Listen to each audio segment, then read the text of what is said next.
فصل اول کتاب هری پاتر و سنگ جادو چیزیه که تقریبا بیشتر از 70% توی فیلم نشون داده نشده. من خودم وقتی کتابو میخوندم تعجب کردم. سلام، من آنا هستم، پاترهد دیگه بعد از سالها تازه اومدم سراغ کتاب و امروز قراره با هم دیگه از روی کتاب بریم به دنیای جادو از همون صفحه اول. فقط قبل از این که شروع کنیم باید بهتون بگم یه نکته خیلی جالبی توی این فصل هستش که اگه بهش دقت کنید متوجه میشید که هری میتونست همون شب جونش رو از دست بده و اصلا به ادامه داستان نرسه. بریم با هم دیگه گوش کنیم تا آخرش بهتون بگم منظورم کدوم قسمتش بود. راستی رد شدن از الگوریتم یوتیوب حتی از رد شدن از سکوی 934 هم سخت‌تره. پس لطفاً با لایکتون کمکم کنید که ازش رد بشم. فصل اول، پسری که زنده ماند. آقا و خانم دورسلی در خانه شماره 4 خیابان پریوت زندگی می کردند. خانواده ای عادی داشتند و از این بابت خوشنود بودند. این خانواده با امور مرموز و اسرارآمیز به هیچ وجه سر و کار نداشتند و سحر و جادو را امری مهمل و بیهوده می‌پنداشتند. آقای دورسلی، مدیر شرکت مته‌سازی گرونینگز، مردی قوی هیکل با گردنی بسیار کوتاه بود و سبیلی بلند داشت. همسرش، خانم دورسلی، زنی لاغرندام با موهای بور و گردنی بلند و کشیده بود. بلندی گردنش برایش بسیار مفید بود چون بیشتر وقتش را صرف سرک کشیدن به خانه همسایه ها می کرد. پسری به نام دادلی داشتند که از نظر خودشان لنگه نداشت. خانواده مرفه بودند و هیچ کم و کسری نداشتند. اما رازی داشتند که نباید برملا می شد. همیشه در حول و هراس بودند که مبادا روزی کسی به رازشان پی ببرد. حتی تصور این که کسی از خانواده پاتر چیزی بداند برایشان غیرقابل تحمل بود. خانم پاتر خواهر خانم دورسلی بود. سالها بود یکدیگر را ندیده بودند. در واقع خانم دورسلی وانمود می‌کرد خواهر ندارد. زیرا خواهر و شوهر خواهر بی‌مصرفش ذره‌ای به خانواده آنها شباهت نداشتند. خانواده دورسلی همیشه واهمه داشتند روزی خانواده پاتر در آن حوالی آفتابی شوند و سر زبانها بیفتند. این را نیز می‌دانستند که خواهر خانم دورسلی پسری کوچک دارد ولی هرگز او را ندیده بودند و این بهانه دیگری برای دوری کردن از خانواده پاتر به دستشان میداد. نمی‌خواستند پسرشان با پسر آنها دوست و همبازی شود. خلاصه داستان ما از یک روز سه‌شنبه آغاز شد.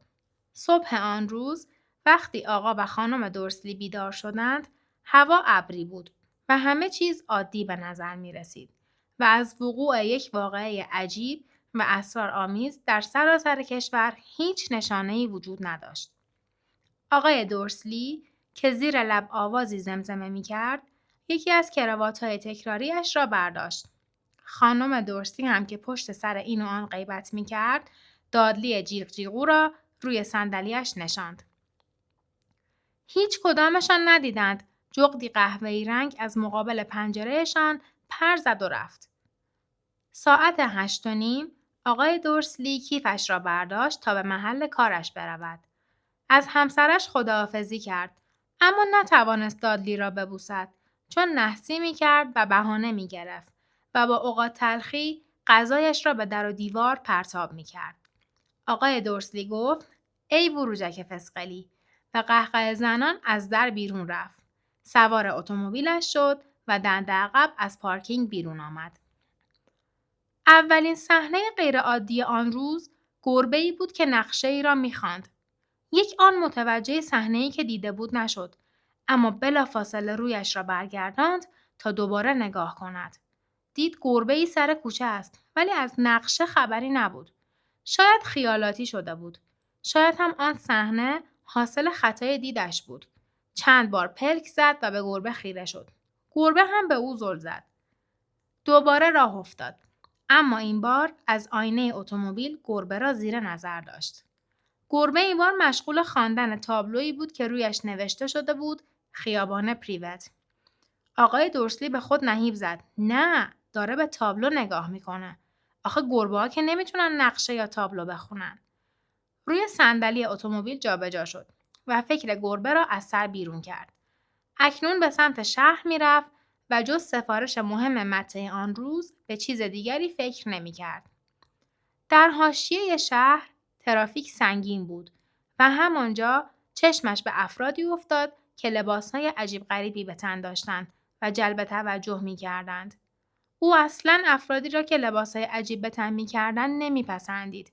نمونه این افراد جوانهایی بودند که لباسهای مسخره می‌پوشیدند. آقای دورسلی با خود گفت حتما اینم یه مد احمقانه جدیده.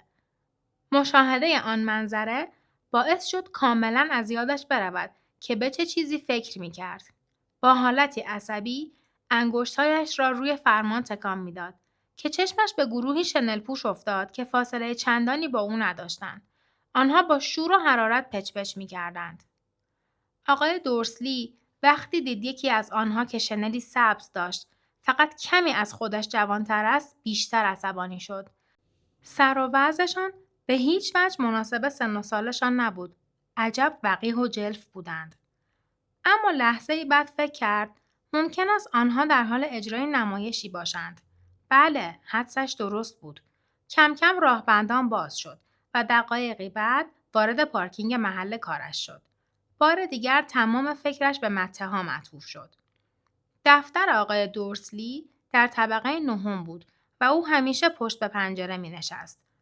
اگر آن روز صبح رو به پنجره نشسته بود، به هیچ وجه نمی توانست فکرش را روی کارش متمرکز کند. او جغدهایی را که در روز روشن در آسمان پرواز می کردند ندید. اما توجه رهگذران خیابان حسابی جلب شده بود.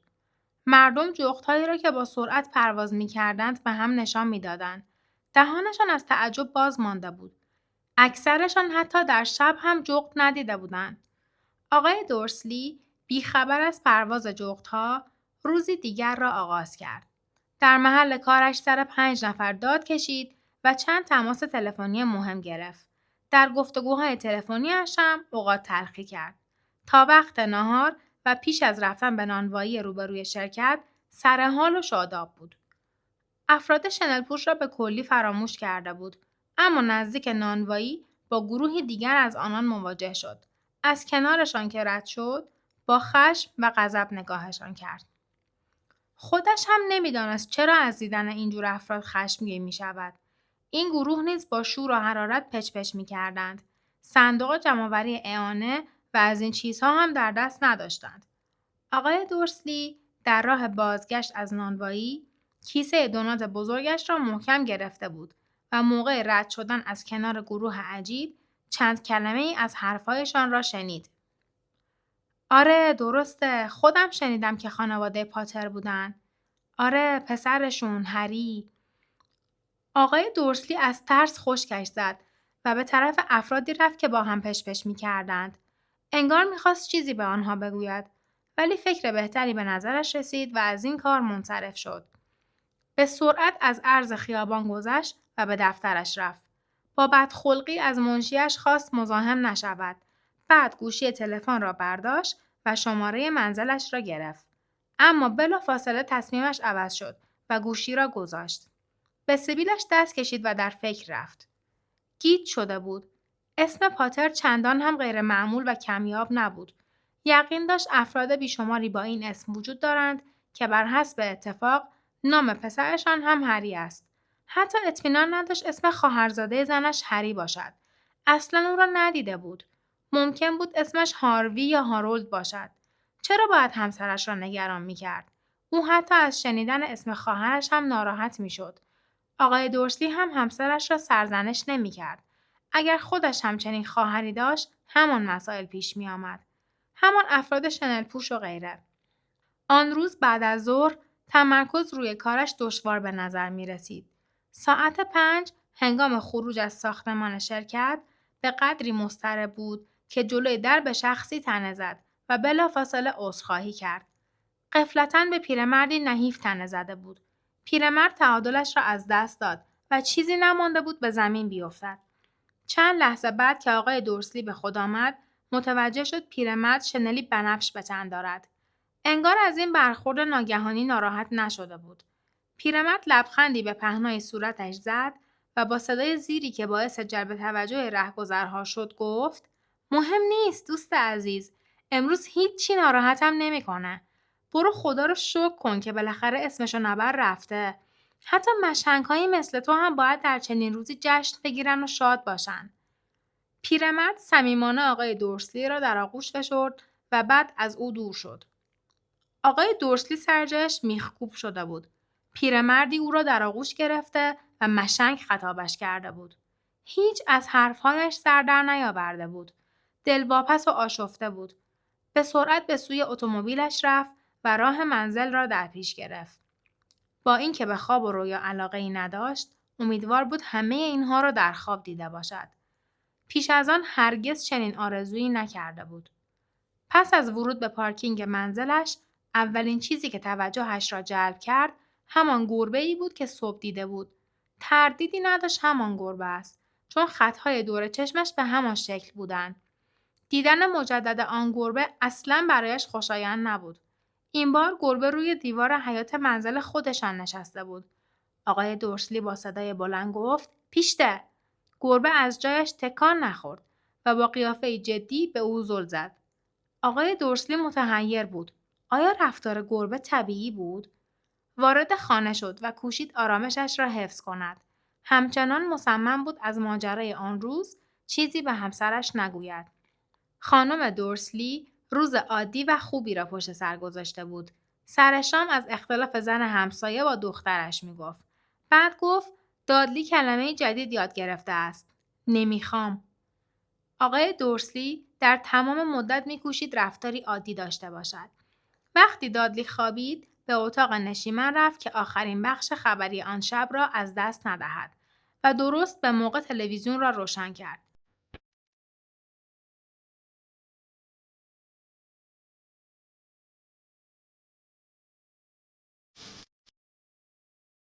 گوینده اخبار میگفت: بنا به گزارش مکرر هموطنان عزیز از گوشه و کنار کشورمان، امروز جغدها در سراسر کشور رفتار غیرعادی از خود نشان دادند. به طور کلی جغدها شبها به شکار می‌پردازند و به ندرت در روشنایی روز ظاهر می‌شوند.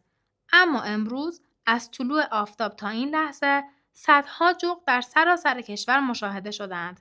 کارشناسان قادر به توصیف علت این تغییر ناگهانی در الگوی رفتاری جغدها نیستند. گوینده خبر پوزخند زد و ادامه داد: خیلی عجیبه. خب، حالا سراغ جیم مکگافین و گزارش وضع هوا میریم. جیم، امشب هم شاهد رگبار جغدها خواهیم بود؟ کارشناس هواشناسی گفت: تدی، از شوخی گذشته، حوادث عجیب امروز به رفتار غیرعادی جغدها ختم نشده. عده زیادی از نقاط دور کشور مثل کنت، یورکشایر و داندی با ما تماس گرفتند و اعلام کردند به جای بارانی که دیشب پیش بینی شده بود، شاهد رگبار شهاب سنگ بودند. مثل اینکه عده‌ای جشن آتشبازی را زودتر از موعد برگزار کردند. البته دوستان، این جشن هفته آینده برگزار خواهد شد، ولی امشب بهتون قول میدم هوا بارانی خواهد بود. آقای دورسلی روی صندلی میخکوب شده بود. رگبار شهاب سنگ در سر تا سر بریتانیا، جغدهایی که در روشنایی روز پرواز می‌کردند، افراد عجیب و غریب شنل‌پوش در این سو و آن سو و چیزهایی درباره خانواده پاتر. خانم دورسلی با 2 فنجان چای به اتاق نشیمن آمد. موقعیت مناسبی نبود، ولی ناگزیر بود همسرش را در جریان بگذارد. با نگرانی گلویش را صاف کرد و گفت: پتونیا عزیزم، راستی از خواهرت چه خبر؟ چنان که انتظار میرفت، خانم دورسلی از این حرف جا خورد و برافروخته شد. بعد از چند سال هر دو عادت کرده بودند وانمود کنند او خواهری ندارد. خانم دورسلی گفت: هیچی، چرا؟ اخبار عجیب و غریب باعث شد یادش بیفتم. جغدها، شهاب سنگ‌ها و آدمای مسخره‌ای که امروز تو شهر بودن. خانم دورسلی با عصبانیت گفت: خب، که چی؟ خب فکر کردم. گفتم شاید یه جورهایی به خانواده خواهرت ربط داشته باشن. خانم دورسلی لبهایش را بر هم فشرد و جرعه‌ای چای نوشید. آقای دورسلی نمیدانست آیا میتواند شهامت به خرج دهد و به همسرش بگوید نام پاتر را هم شنیده است یا نه. سرانجام تصمیم گرفت از این موضوع حرفی به میان نیاورد و با حالت عادی گفت: راستی پسرشون الان باید همسن و سال دادلی باشه نه؟ خانم دورسلی با بدخلقی گفت. آره، مثل اینکه همسن دادلیه. راستی اسمش چی بود؟ هاوارد؟ اسمش هریه. از این اسمای مزخرفی که همه روی بچه هاشون میذارن. قلب آقای دورسلی در سینه فرو ریخت و گفت آره راست میگی. وقتی به طبقه بالا میرفتن آقای دورسلی دیگر چیزی نگفت. همین که خانم دورسلی به حمام رفت آقای دورسلی با احتیاط به پنجره نزدیک شد و به حیاط نگاه کرد. گربه هنوز روی دیوار نشسته بود و از خیابان چشم بر نمی داشت. انگار منتظر کسی بود. نکنه خیالاتی شده بود. آیا این وقایع با خانواده خواهرزنش ارتباط داشت؟ در این صورت اگه نسبتشان با خانواده پاتر برملا میشد چه؟ حتی تصورش هم دشوار بود. آقا و خانم دورسلی به رخت خواب رفتند. خانم دورسلی خیلی زود به خواب رفت ولی آقای دورسلی که خوابش نمی برد ابعاد موضوع را بررسی می کرد. آخرین فکری که به ذهنش رسید و خیالش را راحت کرد این بود که اگر هم خانواده پاتر در این مسائل دخیل بودند دلیلی نداشت به سراغ او و همسرش بیایند. آنها به خوبی می دانستند آقای دورسلی و همسرش دربارهشان چه نظری دارند. تصور این که روزی درگیر مسائل احتمالی آنها شوند بعید به نظر می رسید. خمیازه‌ای کشید و غلط زد. نه، امکان نداشت این موضوع بر زندگیشان تأثیر بگذارد. اما سخت در اشتباه بود. آقای دورسلی به خوابی نه چندان آرام فرو رفت. ولی در چهره گربه‌ای که روی دیوار حیاط نشسته بود اثری از خواب‌آلودگی دیده نمی‌شد. مثل مجسمه روی دیوار نشسته بود و بی آنکه پلک بزند به نقطه دور در خیابان خیره بود. حتی وقتی کسی در خیابان مجاور در اتومبیلش را محکم بست یا وقتی دو جغد از بالای سرش پر زدند و رفتند از جایش تکان نخورد تا نیمه های شب همانطور بی حرکت نشسته بود. در نقطه‌ای که گربه از آن چشم بر نمی داشت مردی از دور نمایان شد. چنان ساکت و بی صدا که انگار از زمین سبز شده بود. گربه دمش را تکان داد و چشمانش را تنگ کرد. تا آن لحظه هرگز چنین مردی به خیابان پریوت قدم نگذاشته بود. مرد قد بلند و لاغر اندامی بود. از مو و ریش نقره‌فامش معلوم بود پیر است. ریش و مویش به قدری بلند بود که می توانست در شلوارش جایشان بدهد. لباس رسمی بلند و گشادی به تن داشت و شنل ارغوانیش روی زمین کشیده می شد. چکمه هایی با پاشنه بلند و سگکدار به پا داشت. چشم های آبی روشنش پشت شیشه های نیم دایره‌ای عینکش شفاف و درخشان بود. به نظر می رسید بینی عقابی و کشیده‌اش دست کم 2 بار شکسته باشد. اسم این مرد آلبوس دامبلدور بود. گویی آلبوس دامبلدور خبر نداشت به خیابانی قدم گذاشته است که در آن همه چیزش از اسمش گرفته تا چکمه‌هایش ناخوشایند است. با عجله در شنلش دنبال چیزی گشت، اما طوری که انگار متوجه نگاه کسی شده باشد، سرش را بلند کرد و چشمش به گربه افتاد که از فاصله دور به او خیره شده بود. به دلایلی از دیدن گربه خوشنود شد و خنده کنان زمزمه کرد باید حدس می‌زدم. چیزی را که می‌خواست در جیبش پیدا کرد که شبیه فندکی نقره‌ای بود. با انگشت بازش کرد و بالای سرش گرفت و فشار داد. نزدیکترین چراغ خیابان صدایی کرد و خاموش شد. 12 بار این حرکت را تکرار کرد تا سرانجام خیابان تاریک و ظلمانی شد و تنها نقطه‌های روشن خیابان چشم‌های گربه بود که از دور می‌درخشید. حالا اگر خانم دورسلی فضول هم از پنجره سرک می‌کشید، نمی‌فهمید در پیاده‌رو چه خبر است. دامبلدور خاموش کن را در جیبش انداخت و به سوی خانه شماره 4 در پایین خیابان رفت. از دیوار بالا رفت و کنار گربه نشست. بعد از مدتی بدون اینکه نگاهش کند به حرف آمد و گفت پروفسور مکگانگال، وقتی دیدم اینجایید خیلی تعجب کردم.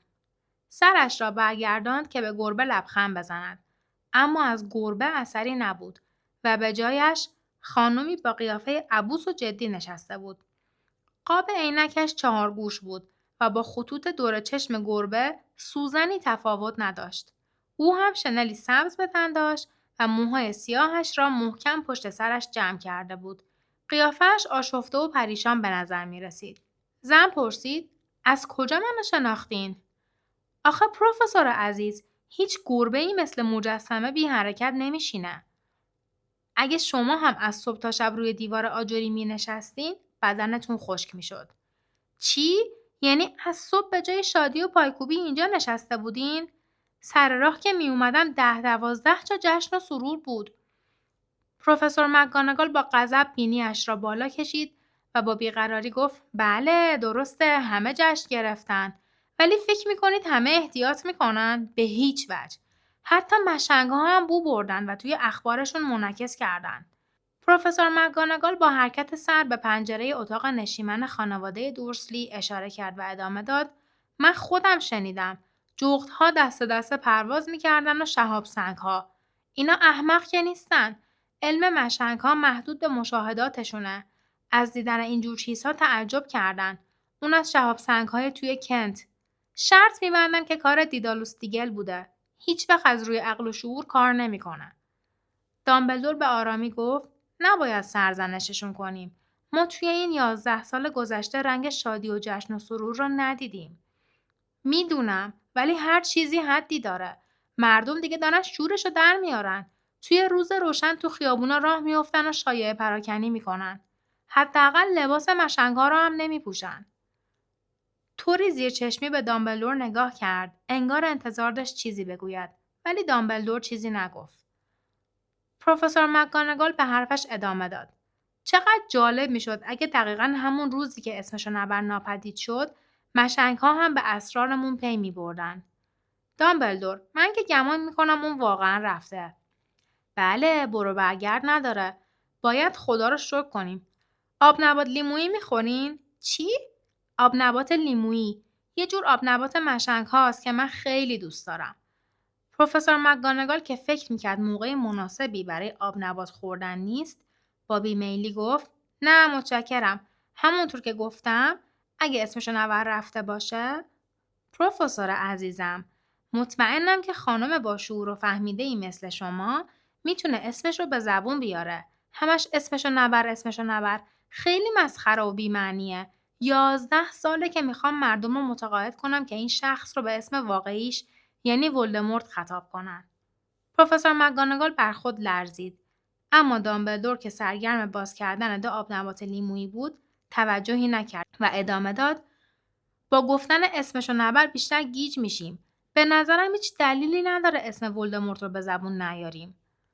پروفسور مکگاناگال که برافروخته شده بود، با حالتی تحسین‌آمیز گفت: میدونم که از نظر شما ایرادی نداره، ولی شما با بقیه فرق دارین. همه میدونن که اسمشو نبر، ببخشین، ولدمورت فقط و فقط از شما حساب میبره. دامبلدور با خونسردی گفت: دارین اغراق میکنین. ولدمورت نیروهایی داشت که من هیچ وقت نداشتم. چرا؟ داشتین. ولی شما نجیب‌تر از اون هستین که بخواین از اینجور نیروها استفاده کنین. چقدر خوبه که هوا تاریکه. آخرین باری که از خجالت سرخ شده بودم وقتی بود که خانم پامفری از روگوشی‌هام تعریف کرد. پروفسور مکگاناگال به دامبلدور نگاه کرد و ادامه داد: پرواز جغدها که چیزی نیست. از شایعات پخش شده خبر ندارین. خودتون که این مردم رو میشناسین و میدونین چه حرفایی میزنن. مثلا درباره اینکه چرا ناپدید شد یا اینکه آخر سر کی جلوش وایساد و از میدان به درش کرد. از قرار معلوم به موضوعی که مایه نگرانی پروفسور مکگاناگال بود نزدیک شده بودند. زیرا دیگر تمایلی به ادامه بحث نداشت. همان موضوعی بود که او را صبح تا شب روی دیوار سرد و سخت به انتظار نگه داشته بود. نگاه نافذش به دامبلدور از اهمیت موضوع حکایت می‌کرد. زیرا هیچ وقت نه در قالب گربه و نه در قالب یک خانم به دامبلدور اینطور نگاه نمی‌کرد. کاملا مشخص بود هیچ حرفی را باور نمی‌کند مگر اینکه مهر تایید دامبلدور بر آن خورده باشد. اما دامبلدور که آب نبات دیگری را باز می‌کرد جوابی نداد. پروفسور مکگاناگال با جدیت به حرفش ادامه داد: مردم میگن ولدمورت دیشب توی دره گودریک بوده و دنبال خانواده پاتر میگشته. میگن لیلی و جیمز، میگن اونا مردن. دامبلدور سرش را پایین انداخت و پروفسور مکگاناگال که نفسش در سینه حبس شده بود گفت: لیلی و جیمز، نه، باورم نمیشه. یعنی نمیخوام باور کنم. وای آلبوس. دامبلدور دستش رو دراز کرد و با حالتی تسلی بخش به شانه‌اش زد و گفت میدونم. پروفسور مکگانگال با صدای لرزان ادامه داد. اما موضوع به اینجا ختم نمیشه. مردم میگن میخواسته پسر خانواده پاتر رو هم بکشه ولی موفق نشده. هیچ کس نمیدونه چرا. فقط همینقدر میدونن که وقتی نتونست هری پاتر رو بکشه، قدرتش از بین رفت و همین باعث شد بره. دامبلدور با چهره اندوهگین سرش را تکان داد و حرفش را تایید کرد. پروفسور مکگانگال که زبانش بند آمده بود بالاخره گفت پس این واقعیت داره؟ اون که این همه آدم کشته و این همه تجربه داره. چطور نتونسته یه پسر بچه کوچولو رو بکشه؟ من موندم هری چطور زنده مونده؟ دامبلدور گفت ما فقط میتونیم حدسایی بزنیم ولی ممکنه هیچ وقت به حقیقت پی نبریم. پروفسور مکگانگال دستمال توردوزی شده‌ای بیرون آورد و چشمهایش را خشک کرد. دامبلدور با صدای بلند بینی‌اش را بالا کشید و ساعت طلایی‌اش را درآورد و نگاهی به آن انداخت. ساعت عجیبی بود. 12 عقربه داشت. ولی هیچ عددی روی صفحه‌اش نبود. در عوض سیاره‌های کوچکی در حاشیه صفحه دور می‌زدند. بی تردید دامبلدور از طرز کار ساعت سر در می آورد. زیرا آن را در جیبش گذاشت و گفت هاگرید دیر کرده. راستی هاگرید بهتون گفت قراره من بیام اینجا نه؟ بله. نمیخوایم به من بگین برای چی اومدین اینجا؟ اومدم هری رو تحویل خاله و شوهر خالش بدم که تنها قوم و خویش هری هستن. پروفسور مکگانگال از جا پرید و به خانه شماره 4 اشاره کرد و گفت منظورتون همین خونه است؟ یعنی همین کسایی که تو این خونه زندگی میکنن؟ نباید این کارو بکنین. من از صبح رفتارشون رو زیر نظر گرفتم. اینا هیچ شباهتی به ما ندارن. یه پسر هم دارن. خودم دیدم که پسرشون توی خیابون به مادرش لگد میزد و با داد و فریاد ازش شکلات میخواست. هری پاتر قراره اینجا زندگی کنه؟ دامبلدور با قاطعیت گفت اینجا برای هری از همه جا بهتره. وقتی بزرگتر بشه خاله و شوهر خالش همه چیزو براش توضیح میدن. من براشون نامه نوشتم. پروفسور مکگانگال دوباره لب دیوار نشست و گفت نامه. به نظرتون واقعا میشه همه چیزو توی نامه توضیح داد؟ اینا هیچ وقت هری رو درک نمیکنن. هری مشهور میشه، یه قهرمان افسانه‌ای میشه. تعجبی نداره اگه در آینده مردم اسم امروز رو روز هری پاتر نامگذاری کنن. چه کتاب‌هایی که دربارش نمی‌نویسن. تمام بچه‌های دنیا میشناسنش. دامبلدور از بالای شیشه‌های نیم دایره‌ای عینکش نگاهی به او انداخت و گفت کاملاً درسته. همین کافیه که نظر و عقیده هر بچه‌ای رو عوض کنه. هری قبل از اینکه بتونه راه بره یا حرف بزنه معروف و مشهوره. در حالی که خودش هیچی یادش نمیاد. میدونی چقدر به نفعشه که دور از این جنجال و هیاهو بزرگ بشه؟ هر وقت بزرگ شد و برای درک این مطالب آمادگی لازم رو پیدا کرد، همه چیزو بهش میگن.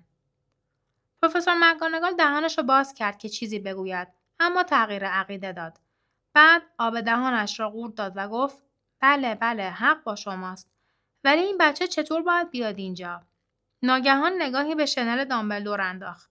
انگار فکر کرده بود ممکن است هری را زیر شنلش پنهان کرده باشد. دامبلدور گفت قرار هاگرید بیاردش. به نظر شما هاگرید برای کاری به این مهمی قابل اعتماده؟ دامبلدور گفت من بهش اعتماد کامل دارم. پروفسور مکگانگال با اکراه گفت در خوب بودنش شکی ندارم. اما قبول کنین که خیلی سر به هواست. همش دنبال این صدای چی بود؟ صدای تق و توقی گفتگویشان را قطع کرد. صدا به تدریج بلندتر شد. به بالا و پایین خیابان نگاه کردند تا شاید نور چراغ اتومبیلی را ببینند. ناگهان صدای تق و توق به صدای بلند و مهیب تبدیل شد. هر دو به آسمان نگاه کردند. موتورسیکلت عظیمی از آسمان پایین آمد و جلوی چشمشان در خیابان به زمین نشست. موتورسیکلت بزرگی بود، اما در مقایسه با بازوهای بلند راکبش کوچک به نظر می رسید. قامت موتورسوار دست کم 2 برابر و پهنای بدنش 5 برابر افراد عادی بود. هیکلش درشت و بیقواره بود و وحشی به نظر می رسید. موهای سیاه ژولیده و بلندی داشت و ریشش بیشتر قسمت‌های صورتش را پوشانده بود. دستهایش به اندازه 2 در سطل آشغال بود و پاهایش در چکمه‌های چرمیش مثل بچه دلفین به نظر می رسیدند.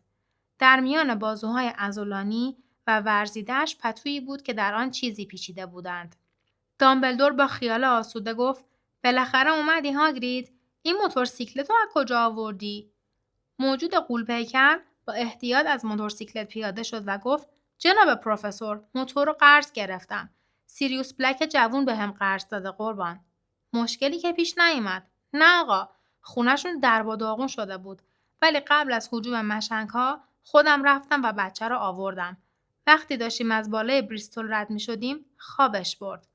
دامبلدور و پروفسور مکگانگال جلو رفتند که داخل پتو را ببینند. در میان پتو نوزادی به خواب عمیق فرو رفته بود. از لابلای موهای سیاه و براقش که روی پیشانیش ریخته بود، اثر زخم عجیبی خودنمایی می‌کرد که شبیه به صاعقه بود. پروفسور مکگانگال گفت: این جای همون؟ دامبلدور گفت: بله، جای این زخم تا آخر عمرش میمونه. دامبلدور، نمیشه یه جوری جای زخمشو از بین ببریم؟ حتی اگر میشد هم من اقدامی نمی کردم. جای زخم ها ممکنه روزی مفید واقع بشن. من خودم یکی از این زخم ها بالای زانوی چپم دارم که نقشه کامل متروی لندنه. خب دیگه هاگرید، بچه رو بده به من. بهتر زودتر کار رو تموم کنیم. دامبلدور هری را بغل گرفت و به سوی خانه خانواده دورسلی رفت. هاگرید پرسید: ببخشین آقا، میشه باهاش خداحافظی کنم؟ سپس سر بزرگ و پشمالویش را جلو برد و با ریش و سیبیل زبرش نوزاد را بوسید. بعد مثل سگ زخمی زوزه کشید. پروفسور مکگانگال گفت: هیس، الان مشنگ‌ها رو بیدار می‌کنی. هاگرید حق کنان گفت: ببخشین. سپس دستمال بزرگ خالداری از جیبش درآورد و جلوی صورتش گرفت و گفت: نمیتونم، جیگرم براش میسوزه. لیلی و جیمز مردن و حالا هری کوچولوی بیچاره باید با این مشنگ‌ها زندگی کنه.